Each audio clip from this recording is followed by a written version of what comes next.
রয়েছে, রাজনৈতিক সাবেক ব্যাকগ্রাউন্ড রয়েছে, ফলে সেই বিষয়গুলো সরকারকে বিবেচনা করতে হবে। কারণ সরকার যখন গঠিত হয়েছিল বিভিন্ন দলের রেফারেন্সে কিন্তু এই উপদেষ্টা পরিষদ গঠিত হয়েছে এবং তারা এই সরকারের ঠাঁই পেয়েছে।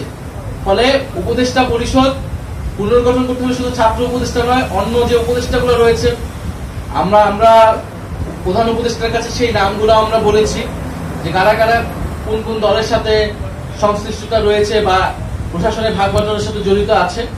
ফলে সার্বিকভাবে এটা বিবেচনা করতে হবে। আর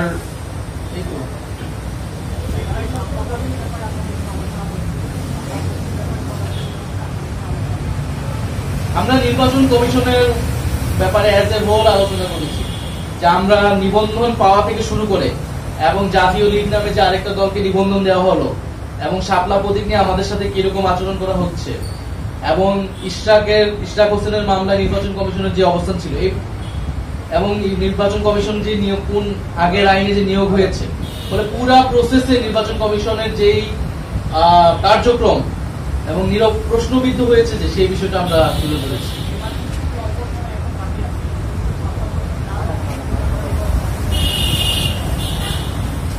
আমাদের যদি প্রতীক না থাকে তাহলে তো আমাদের পক্ষে নির্বাচন নির্বাচনে অংশগ্রহণ করা সম্ভব হবে না। আর অন্য কোনো প্রতীক তো আমরা নিব না, সেটা আমরা বলেছি নির্বাচন শাপলা কেন আমরা পাবো না তার আইনি সাংবিধানিক ব্যাখ্যা আমাদের দিলে যখন আমরা অন্য প্রতীকের বিষয়ে বিবেচনা করব।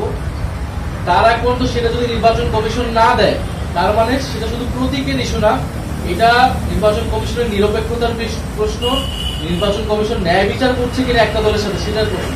ফলে যে নির্বাচন কমিশন আমাদের নিবন্ধন এবং প্রতীক বিষয়ে আমাদের সাথে ন্যায় বিচার করে না, তার অধীনে নির্বাচনে গিয়ে আমরা নিরপেক্ষতা এবং ন্যায় বিচার পাবো, সঠিক ফলাফল পাবো, সেটাও তো আমরা বিশ্বাস করতে পারছি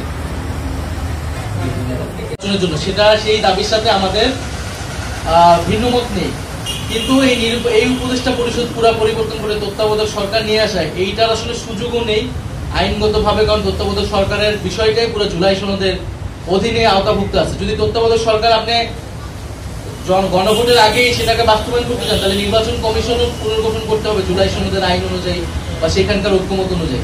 ফলে এই বিষয়গুলো আসলে যারা বলতেছে তারা কোন বিবেচনায় বলতেছে, কোন উদ্দেশ্য নিয়ে বলতেছে, এটা আসলে সন্দেহজনক।